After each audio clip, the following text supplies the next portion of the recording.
Right now, you are the largest thing you will ever directly experience. Every room you've been in, every city you've visited, every ocean you've seen from a plane window, you contain all of that.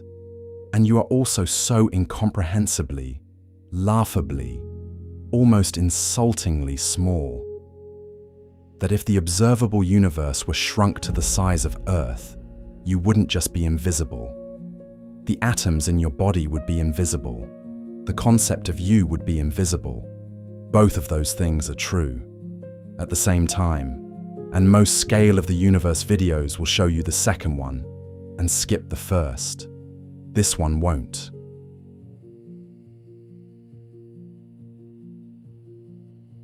Let's start with something you can feel. Your hand, right now, roughly 18 centimeters across if you spread your fingers. Your house, let's say 15 meters wide.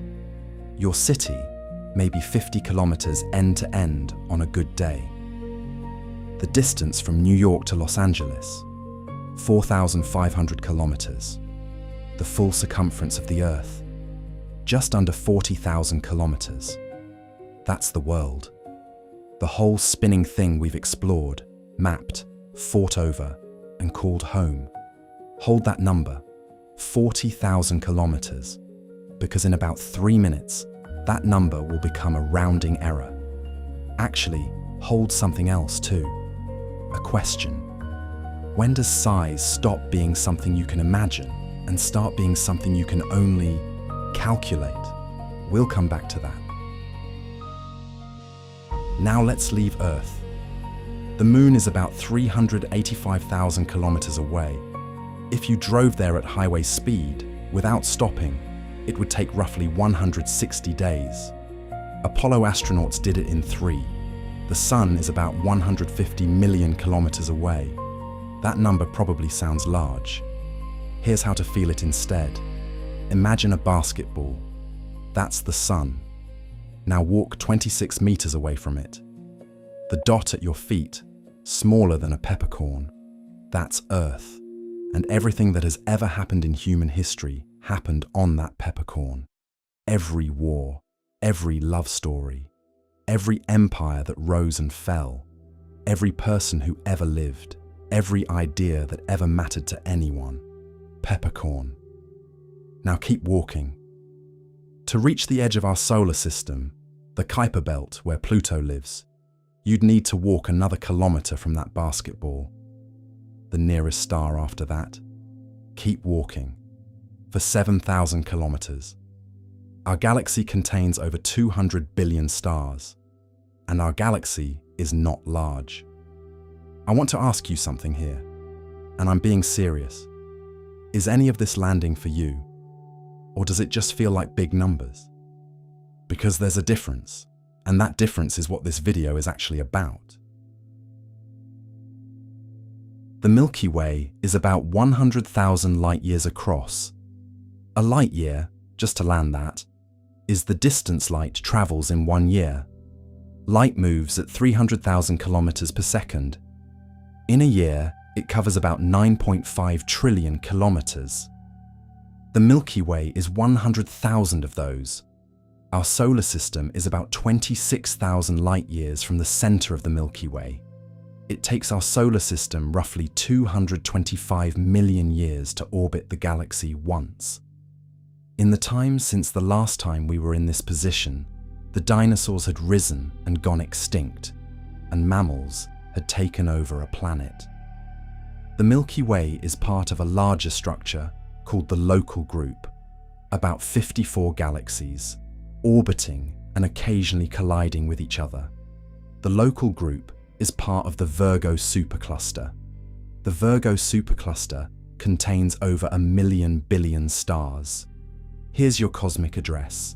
Your name, Earth solar system, Orion Arm, Milky Way, Galaxy, Local Group, Virgo supercluster, Laniakea, supercluster, observable universe. You can screenshot that, by the way. Or don't. It'll still be your address when you wake up tomorrow. The observable universe is about 93 billion light-years across. Not because that's how far things extend. We don't know how far things extend. But because that's as far as light has had time to reach us since the Big Bang. Anything beyond that sphere, we will never see. Not because we lack the technology, because the universe is expanding faster than the light from those regions can travel to us. There are galaxies, full galaxies, billions of stars, possibly planets, possibly life, that are already beyond our reach.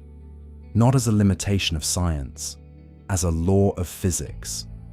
We are cosmically alone in a specific geometric sense. The observable universe contains roughly 2 trillion galaxies. The average galaxy contains hundreds of billions of stars. Most stars have planets. Most planets, we now suspect, have the conditions for chemistry.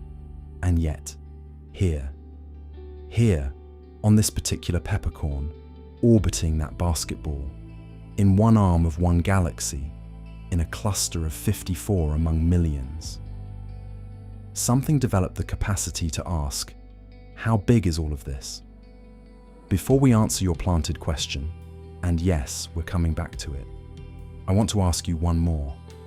Does the idea of a universe that extends forever beyond what we can see comfort you or scare you? Hold that. Okay, your planted question.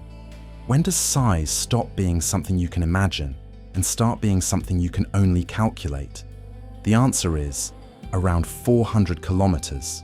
That's roughly the point at which human brains lose the ability to construct an intuitive model.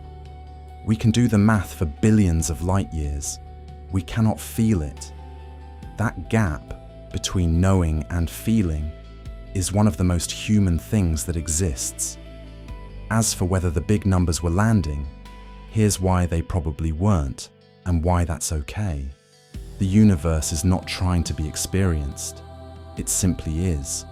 Rocks don't contemplate rocks. Stars don't observe stars. Galaxies collide without anyone watching. But you watched. You. This temporary arrangement of atoms forged in the cores of dying stars, assembled by 4 billion years of chemistry on a peppercorn in an unremarkable galaxy, watched a video about how large everything is. Carl Sagan said we are a way for the cosmos to know itself. That's not poetry. That's literally what's happening right now. The universe became aware of its own size through your eyes, today. And that small, brief, improbable fact is the only thing in this entire video that I genuinely find more astonishing than the numbers. If any of this made the world feel smaller, or larger, or stranger, that's exactly what it's supposed to do.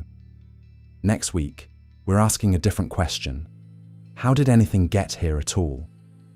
The answer involves a singularity, a lot of inflation, and a number so close to zero that if it were even slightly different, you wouldn't exist to not understand it. Subscribe so you don't miss it. And if this one moved you, share it. The comment section is open. I'll be in there.